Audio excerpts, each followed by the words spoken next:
स्वर्ग नरक वगैरे कल्पनांची तर सावरकरांनी इतकी सुंदर चेष्टा केलेली आहे की या महाकवीच्या उपरोधाला त्या ठिकाणी इतकी प्रचंड धार आलेली आहे.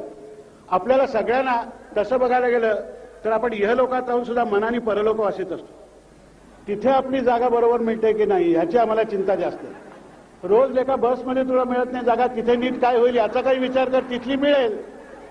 आणि हेच सरकार चालू राहिलं तर मृतांच्या संख्येला काही कमी राहणार नाही. वाटेल ते दुष्काळात मरतील, भरपूर जागा मिळेल तुला इथे सुद्धा. पण त्याचा विचार नाही. स्वर्गात काय होईल, आम्ही सदैव परलोकवासी. अशा वेळेला इहलोकातच तुम्हाला काय साधायचं ते साधा, इथेच चांगलं करायचं ते तुमच्याच हातात आहे. कुठलाही देव तुमच्या मदतीला येणार नाहीये. 100 वेळा जरी तुम्ही प्रसाद त्याचा लावला तर त्याच्याकडून घेतला तरी त्याचा काहीही उपयोग होणार नाहीये. हे सांगणारे सावरकर होते आणि इतक्या जोरात सांगितलं की ते विज्ञाननिष्ठ दृष्टिकोनातून सांगितल्यामुळे त्यांचे अनुयायी म्हणणाऱ्यांना सुद्धा सावरकर पचवणं जड गेलं. अखंड सावरकर स्वीकारणं ही चेष्टा नाही आहे. हे अंधतेनी व्रत घेतलेलं नाही आहे असं जेव्हा सावरकर म्हणतात त्यावेळेला सावरकर स्वीकारणं हे व्रत सुद्धा अंधतेने घेणं इतकं सोपं नाहीये. त्यासाठी अनेक आपल्या भाबड्या अशा कल्पनांचा त्याग करावा लागेल. सावरकरांनी सत्यनारायणाला लाच देणाऱ्या आपल्या लोकांची इतकी चेष्टा केलेली आहे की कुठलाही इतर अशा प्रकारचा दुसऱ्या धर्मातला मनुष्य सुद्धा ती एवढी करू शकला नाही. पण त्याबरोबरच त्यांनी स्वर्ग नरकाच्या खोट्या कल्पना सांगणारे जे निर्धार धर्मातले लोक आहेत त्यांच्याबद्दल तितकंच कच्चावून लिहिलेलं आहे. त्यांनी म्हटलं की वेद तर आमचे सांगतात की स्वर्गाचा इंद्र हा राजा, पण बायबलच्या स्वर्गात इंद्राचा पत्ता टपालवाल्याला देखील माहिती नाही. कारण इंद्राचा टपाल जर तुम्ही बायबलच्या स्वर्गामध्ये पाठवलं त्या ऍड्रेस नॉट फाउंड म्हणून परत येणार. कारण त्या स्वर्गामध्ये ख्रिश्चनांच्या स्वर्गामध्ये आमचा इंद्र राहत नाही. देवपुत्र येशूच्या कमरेला साऱ्या स्वर्गाची किल्ली, पण कुराणातल्या स्वर्गात ला अल्ला इल्लिल्ला आणि मोहम्मद रसूलिल्ला तिसऱ्यांना जागा नाही. रेड इंडियनाच्या स्वर्गात डुकरेच डुकरे, कारण रेड इंडियनला सगळ्यात पवित्र सगळ्यात हवा असलेलं डुक्करच असते. उद्या जर डुकरांनी आपलं काशी क्षेत्र छापायचं ठरवलं असतं तर गलेलठ्ठ डुक्करच तिथे मोठा देव म्हणून नेमला असतं. तर रेड इंडियनांचा डुक्कर हा देव, त्यामुळे डुकरच डुकर. पण मुस्लिम पुण्यवंताच्या स्वर्गामध्ये असली नापाक चीज औषधाला देखील सापडणार नाही. म्हणजे या प्रत्येकाचे म्हणणे स्वर्ग मी सांगतो तसं आहे. पुराणात मूर्तीपूजक आणि याज्ञिक तर काय, पण यज्ञात मारलेले बोकड देखील स्वर्गात जातात असा त्यांचा मेल्यानंतरचा पक्का पत्ता देऊन ठेवलेला आहे की हा बोकडनं चालला स्वर्गात. पण कुराण तर शब्दावर सांगतं की नरकातल्या जागामध्ये सुद्धा कितीही दाटी झाली तरी कोणासाठी त्या राखून ठेवल्या जात असतील तर या मूर्तीपूजक आणि काफिर लोकांच्यासाठी. मेल्यानंतरचा असल्या लोकांचा नक्की पत्ता म्हणजे नरक. अशी ही शब्दात भरलेली विसंगती कुठवर दाखवावी. मग ह्या असल्याला उपाय काय, तर त्यांनी स्पष्ट शब्दामध्ये लिहिलेलं आहे की धर्मवेडाची नांगी ठेचू शकेल असे एकच बळ आहे, ते म्हणजे विज्ञान बळ. पोथीनिष्ठपणामुळे मुसलमानी समाज एकवटलेला प्रबळ आणि प्रगत होत आहे आणि यास्तव आपण त्याच्याही पेक्षा अधिक पोथीनिष्ठ झाले म्हणजे अधिक प्रबळ आणि प्रगत होऊ अशी समज आजच्या अनेक कळकळीच्या हिंदू संघटकामध्ये आहे. ती मुळातच चूक आहे असं त्यांनी म्हटलंय. त्याचं कारण काय की वैज्ञानिक दृष्टीचा प्रसार हिंदू समाजातीलच नव्हे तर भाकड धर्मवेडाने ग्रासलेल्या ख्रिस्ती आणि मुसलमानाधिकातील लक्षावधी अडाणी लोकातूनही ही अज्ञानाची रोगट साथ जी फैलावली जात आहे ती हटवून त्यांना सुद्धा विज्ञानाच्या शुद्ध वातावरणात नेऊन सोडणे हे बुद्धिवाद्यांचे काम आहे. कारण गावामध्ये कोणत्याही भागाला रोगाणू जोपासले गेले की त्याचा उपयोग साऱ्या गावाचं आरोग्य संकटात पाडल्यावरचं नाणार नाही. आणि म्हणून अंधश्रद्धा जिथे दिसेल ती कुठल्या धर्माच्या माणसाची अंधश्रद्धा आहे हे न पाहता ती तिथल्या तिथे ठेचली पाहिजे. हा सावरकरांचा संदेश सगळ्यात सेक्युलर आहे असं माझं मत. हा सगळ्यात बुद्धिनिष्ठ बुद्धिप्रामाण्य मानणारा आहे. म्हणजे शंकराचार्य आले की आम्ही निदर्शनं करायची आणि पोप महाराज आले की लाल पाघड्या घालायच्या म्हणजे आम्ही सेक्युलर नाही. तिथे आम्ही शेपूटच आमच्या याच्यात घातलेली आहे असा त्याचा अर्थ आहे. दुसरा कसा, क्षमा करा मी जरा असा अनपार्लमेंटरी बोललो, पण पार्लमेंटात सुद्धा फारसं पार्लमेंटरी हल्ली बोलत नाहीत त्यामुळे मला काही घाबरण्याची गरज नाहीये. तेव्हा अशा ह्याला त्यांनी तिथल्या तिथे ठेचलंय. मला सुद्धा असं नेहमी वाटतं की आपण गौरव गाताना दुसऱ्या धर्मातल्या माणसांनी कुठलीही प्रकारची धर्मांधता दाखवली तरी आम्ही घरच्या म्हातारीला काय त्यांच्याबद्दल काहीच बोलत नाही. मला त्या दिवशी असा संताप आला. जागच्या जागीच आम्ही संताप येऊन काय उपयोग, आम्ही सावरकर असतो तर ज्योत पेटवली असती. पण जागच्या जागीच संताप आला की ही मदर तेरेसा म्हणते, फार मोठं कार्य केलंय त्यांनी, त्याच्याबद्दल काही प्रश्नच नाहीये, अगदी त्या कार्याबद्दल तिला 100 आम्ही नमस्कार करू. पण ती म्हणते की फॅमिली प्लॅनिंग हे ख्रिस्ताच्या आज्ञेच्या विरुद्ध आहे. लोकसंख्येचा आपला एवढा प्रचंड प्रश्न असताना त्या लोकसंख्येला आळा घाला असं इथलं सांगत असताना जो तो सुबुद्ध मनुष्य, ही बाई धर्माज्ञांनाही लोकसंख्येला आळा घालण्याची सांगते, हे माझ्या मते राजद्रोहाचं भाषण.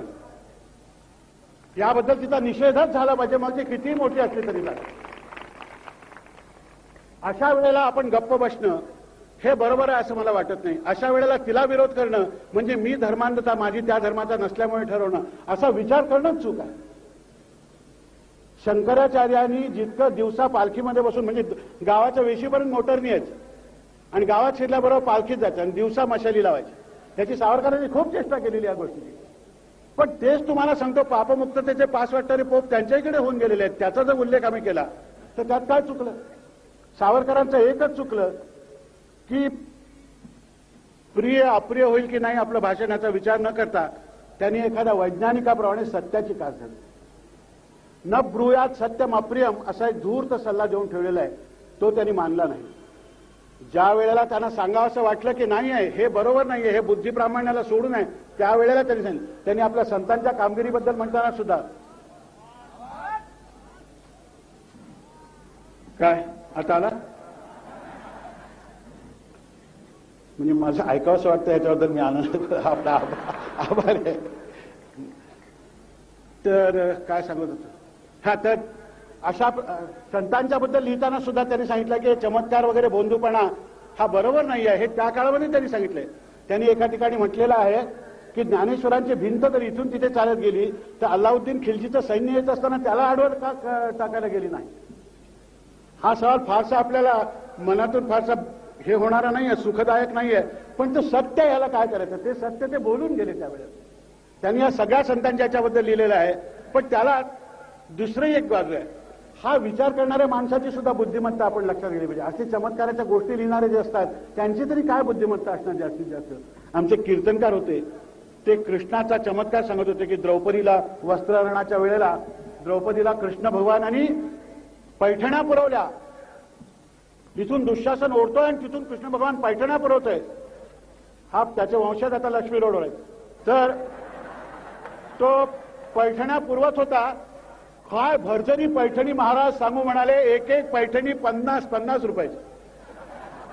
कीर्तनकाराचा बरोबर आहे, तो 100 गावात जाईल त्यावेळेला 1 रुपया 1 पैसा करून जमणार करता. त्याच्या दृष्टीने 50 रुपये ही 5 वर्षाची कमाई होती. तसंच कमी बुद्धिमत्तेच्या लोकांनी चमत्कार हे अशा रीतीने दाखवलेले आहेत, असं सावरकरांचा तो लेख वाचल्यानंतर लगेच आपल्या लक्षामध्ये येतं. त्यांनी त्यांचीही कीव केलेली आहे. त्यांनी शेवटी म्हटलं असं ठेवू द्या, असं ठेवून द्या, लोक शहाणे असतील ते समजतील की एक अतिशयोक्ती आहे म्हणून. तर अशा या माणसांनी मला जर वैयक्तिक जीवनामध्ये विचारलं की सावरकरांच्याकडून तू का घेतलंस, तर सावरकरांनी मला मोठी देणगी दिली, म्हणजे सावरकरांनी मला नास्तिक केलं. कुठल्याही देवाची माझं बरं करण्याची किंवा वाईट करण्याची ताकद नाही आहे, हा विश्वास सावरकरांच्यामुळे मला मिळाला. आणि असं आपल्यालाही मिळाला पाहिजे. सावरकर वाचल्यानंतर मिळाल्याशिवाय राहणार नाही. जे आमचे देव कधीही दुर्बलांच्या मदतीला जात आहेत, आणि म्हणून मला असं वाटतं की सावरकरांनीच म्हटलंय की सामर्थ्य आहे चळवळीचे, करण्याचं सामर्थ्य आहे, जो जो करीला त्याचे, परंतु तेथे त्यांनी विज्ञानाचं अधिष्ठान पाहिजे असं सुचवलेलं आहे. भगवंताच्या अधिष्ठानाला त्यांनी असं म्हटलं की मूर्तीच्या रूपाने तुम्ही त्याला नैवेद्य अर्पण करून तुमच्यावर प्रसन्न होईल, हे खरं नाही आहे असं ह्या माणसाने आयुष्यभर सांगितलं. आणि दुर्दैव आमचं असं की असा हा माणूस आम्ही धर्मांध म्हणून बाजूला काढून टाकतो. काय आम्ही तरी शहाणे. मला तर नेहमी सावरकरांच्या चरित्राकडे पाहिल्यानंतर ग्रीक नाटकातल्या एखाद्या हिरोची जशी ट्रॅजेडी असते, त्याचा नायक जसा ट्रॅजेडीमध्ये जातो, अशाच प्रकारचं वाटतं की जो मनुष्य जाताना सांगतो की माझ्या नंतर काहीही धार्मिक कृत्यबित्य करायची जरूर नाही आहे, आणि कसा त्या मृत्यूकडे गेला, अलोट धैर्याने गेला.